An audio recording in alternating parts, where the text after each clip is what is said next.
नमस्कार, जय हिंद दोस्तों। बांग्लादेश से खबर आ रही है। बांग्लादेश ने कहा है वो इंडिया और चाइना के बीच रेफरी बनेगा, फुटबॉल नहीं।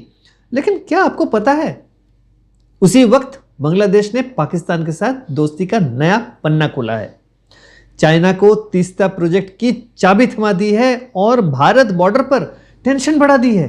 क्या ढाका नई दिल्ली के पीठ में छुरा घोंप रहा है? आज सबूत के साथ बात होगी दोस्तों। पिछले 3 दिनों में हमारे पड़ोसी देश बांग्लादेश से ऐसी खबरें आई हैं जो हर भारतीय को परेशान कर सकती है।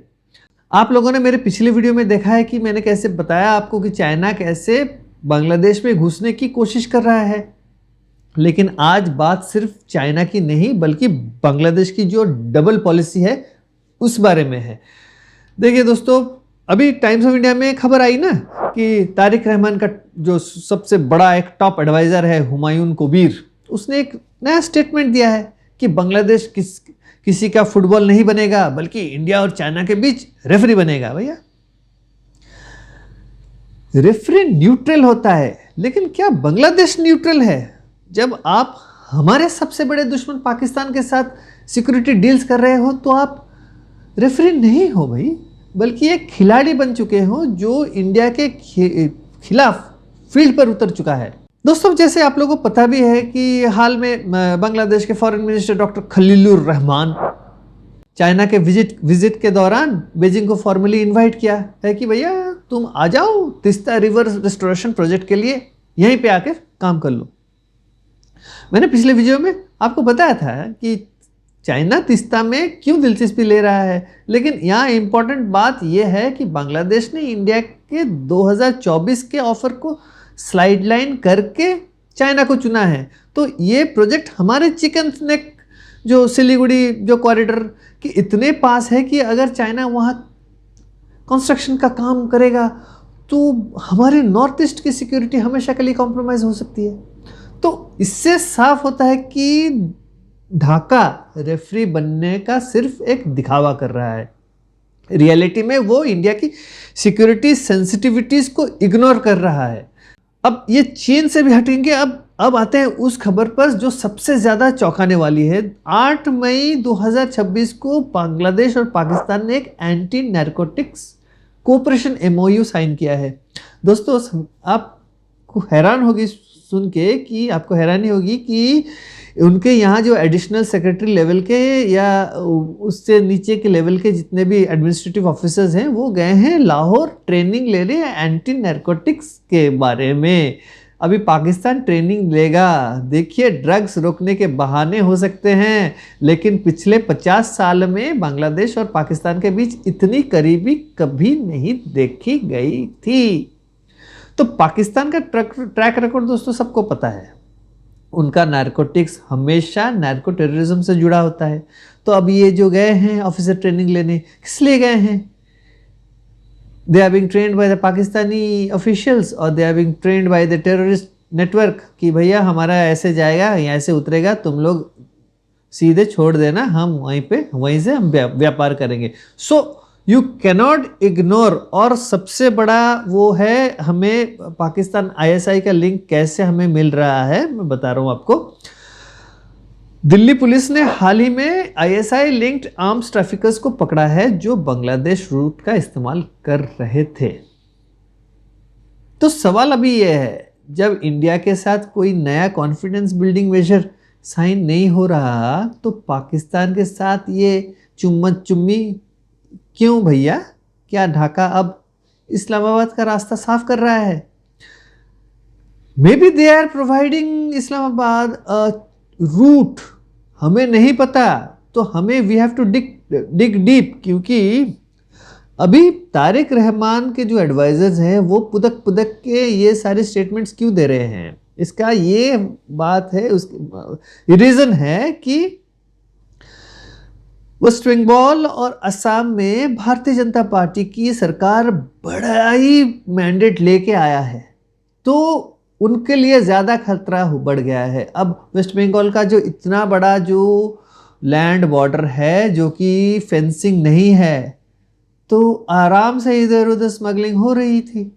तो अब जो है आज ही शुभेंदु अधिकारी जो पश्चिम बंगाल के नए चीफ मिनिस्टर बने हैं, मुख्यमंत्री बने हैं, उन्होंने कह दिया है कि भैया हम लैंड एलोकेट कर रहे हैं, इमीडिएटली फेंसिंग शुरू हो जाएगा, जो कि 15 साल से ममता बनर्जी रोक रही थी। इससे क्या हुआ? इससे ये हुआ कि ममता बनर्जी की जो गवर्नमेंट में लोग थे जो कि ये फैसिलिटेट कर रहे थे, ये स्मगलिंग वगैरह, हर तरह का स्मगलिंग, ह्यूमन ट्रैफिकिंग से लेके हर तरह का स्मगलिंग। देखिए, तारिक रहमान के 2 एडवी एडवाइजर्स निकले हैं और दूसरे के बारे में अब बात करूंगा। वैसे ही ममता बनर्जी के 2-3 एडवाइजर थे, उन्होंने ले डूबा ममता बनर्जी को। अब ये तारिक रहमान का एडवाइजर, पता नहीं फ्यूचर में देखेंगे। देखिए दोस्तों, 10 मई को बांग्लादेश ने एक हमें वार्निंग दिया है। उन्होंने कहा कि बॉर्डर पर बीएसएफ की फायरिंग से ब्लडशेड हो रही है और इससे भारत बांग्लादेश के जो रिश्तों पे तनाव हो जाएंगे, खराब हो जाएंगे। ये और एक उनका टॉप एडवाइजर है रुहुल कबीर रिजवी। ये कोई एक बंदा है, वैसे ही हुमायूं कबीर जो है उसके तरह ये सारे एडवाइजर्स है तारिक रहमान के। तो इनकी ज़्यादा चलती है ना कि तारिक रहमान के मंत्रियों की, पता चल रहा है ना अब इससे। तो दोस्तों क्यों हुआ? क्योंकि ना ये जो है अभी त्रिपुरा साइड में वो लोग बॉर्डर क्रॉस करके स्मगलिंग करने वाले थे। अब जब बीएसएफ वालों ने वो वहाँ गए वो लोग, तो उन पर पथराव किया। तो दोस्तों बीएसएफ तभी एक्शन लेती है ना जब कैटल स्मगलर्स या ह्यूमन ट्रैफिकर्स बॉर्डर फेंस तोड़ने की कोशिश करते हैं। बांग्लादेश जो है उसने स्मगलर्स को रोकने के लिए कोई जो कॉन्फिडेंस बिल्डिंग मेजर नहीं किया है, ना ही उन्होंने कोई जॉइंट पेट्रोलिंग बढ़ाई है। वो सिर्फ इल्ज़ाम लगा रहे हैं ताकि इंटरनेशनल लेवल पर इंडिया की इमेज खराब हो। ये वही स्क्रिप्ट है जो पाकिस्तान सालों से एलओसी पर खेलता आया है। तो ये टेम्पलेट उन्होंने पाकिस्तान से लिया है उधार और अब ये खेल खेल रहे हैं वहाँ पे। तो बीएसएफ वालों ने जो गोली मारी है अभी, तो उसमें 2 मारे गए। ये शनिवार के दिन वो 15-16 लोग पथराव करेंगे बीएसएफ के ऊपर। उनको जब पूछा जाता है तो सेल्फ डिफेंस में तो कुछ तो करना पड़ेगा। तो अब उनके जो यहाँ बॉर्डर गार्ड बांग्लादेश जो है, उन्होंने कोई आपत्ति नहीं जताई है कि ना कि प्रोटेस्ट करा है। इसका मतलब क्या है? ये स्मगलर्स थे।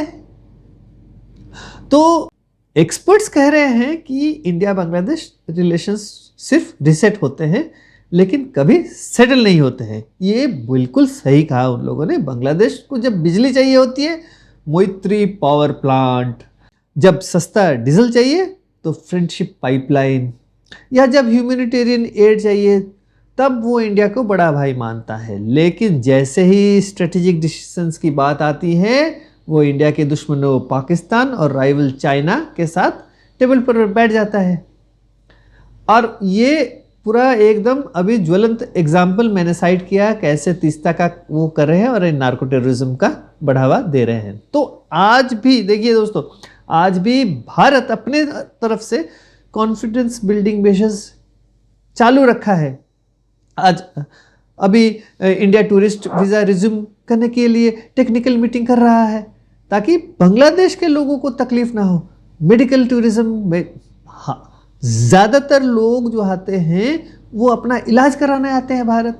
घूमने फिरने आने वाले तो लोग अलग है, वो हम उसकी बात नहीं करते। लेकिन सबसे ज़रूरत क्या है यहाँ पे? वो जो ट्रीटमेंट खोने आते हैं। तो हम दोस्ती निभा रहे हैं लेकिन ढाका रेफरी बनकर हमें ही येलो कार्ड दिखाने की कोशिश कर रहा है, और नहीं तो क्या, सही में।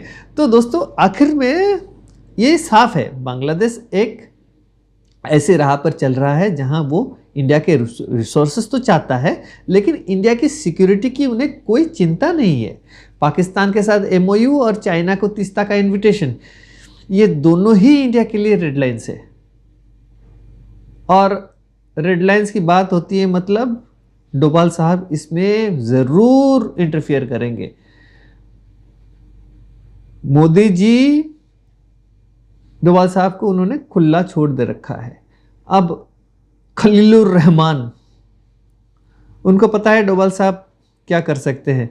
अब वो तारिक रहमान को अगर ब्रीफ करेंगे तो अच्छी बात है। तो अब वक्त आ गया है कि इंडिया जो है ना, सॉफ्ट डिप्लोमेसी से हटकर ढाका को बताए कि दोस्ती सिर्फ एक तरफा नहीं होती है। अगर आप हमारे दुश्मनों के साथ कॉन्फिडेंस बिल्ड करेंगे तो इंडिया को अपनी भी स्ट्रेटेजी बदलनी होगी। तो आपका दोस्तों क्या मानना है? क्या बांग्लादेश हमें धोखा दे रहा है? क्या हमें उन्हें दी जाने वाली फैसिलिटीज पर रोक लगानी चाहिए? कमेंट्स में ज़रूर लिखिए। तो इसी के साथ मैं इस वीडियो को यही समाप्त करता हूं। अगर आपको वीडियो अच्छा लगा है तो वीडियो को लाइक करें, दोस्तों के साथ शेयर करें। अगर आप लोगों ने चैनल को सब्सक्राइब नहीं किया है तो चैनल को ज़रूर सब्सक्राइब करें। तो मिलते हैं एक अगले वीडियो में। जय हिंद, नमस्कार।